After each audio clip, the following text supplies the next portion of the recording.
Videos and films come in all different styles, formats, and lengths, but one thing almost all of them have in common is that they use some editing. That is, ways of transitioning between scenes or shots. Some edits are very obvious, and some are not so obvious.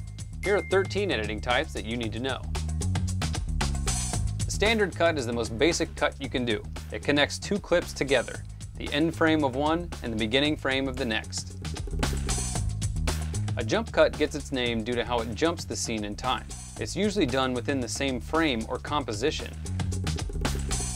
A montage is an editing technique that can signify the passage of time, a flashback, or an artistic compilation of imagery, often underscored with music.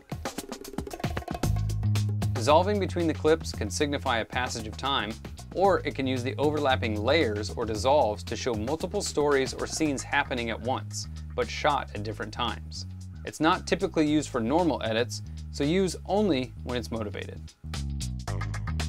Wipe away one clip and reveal the next, usually with a digital transition. There are basic wipes like in Star Wars, diagonal, side to side, and there are more complex wipes and transitions. This is pretty straightforward. You fade out one clip and you fade in the other. This usually implies a passage of time, so don't use it for standard cuts, but it works well for night to day switch or someone falling asleep. J and L cuts get their names because of the way they're laid out on an editing timeline. An L cut is used when audio from clip A continues when clip B's video comes in. The J cut is the opposite. Audio from clip B comes in when we're still seeing clip A. Interviews are almost always edited with J and L cuts, for example. Cutting at the point of action is standard practice for editors, because that's what a viewer's eyes and brains are naturally expecting. Whenever the action is happening, we expect to see the edit take place to either draw us in or create another angle.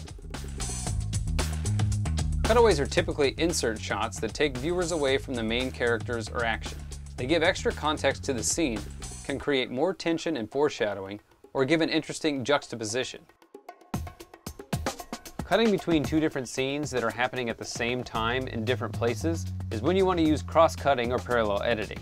It can add tension, excitement, or give a comparison between two characters' experiences.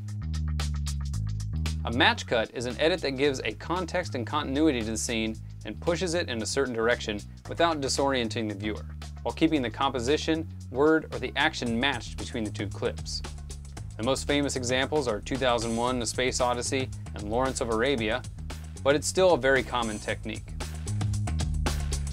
If you've got a loud scene that immediately goes to a quiet scene, or vice versa, this is where you'd use the smash cut. Use it when you're transitioning between two completely different scenes, emotions, or narratives, and you intend to make an abrupt transition.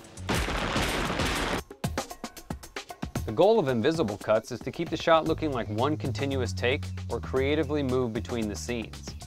Birdman, Gravity, It's Always Sunny in Philadelphia, and others have used these cuts incredibly well. Whip pans work to blur the edit, as does filling the screen with a solid color or foreground object to use at your edit point. Although these are listed as individual editing tips, you can combine them in any way that you want, as long as it makes sense. Try dissolving match cuts, smash cut to an L cut, cross cut between two montages, or more.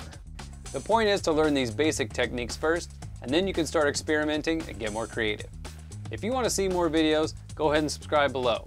Or you can read the Pond5 blog for tons of other filmmaking tips. And go ahead and check out pond5.com if you want some video content to edit yourself.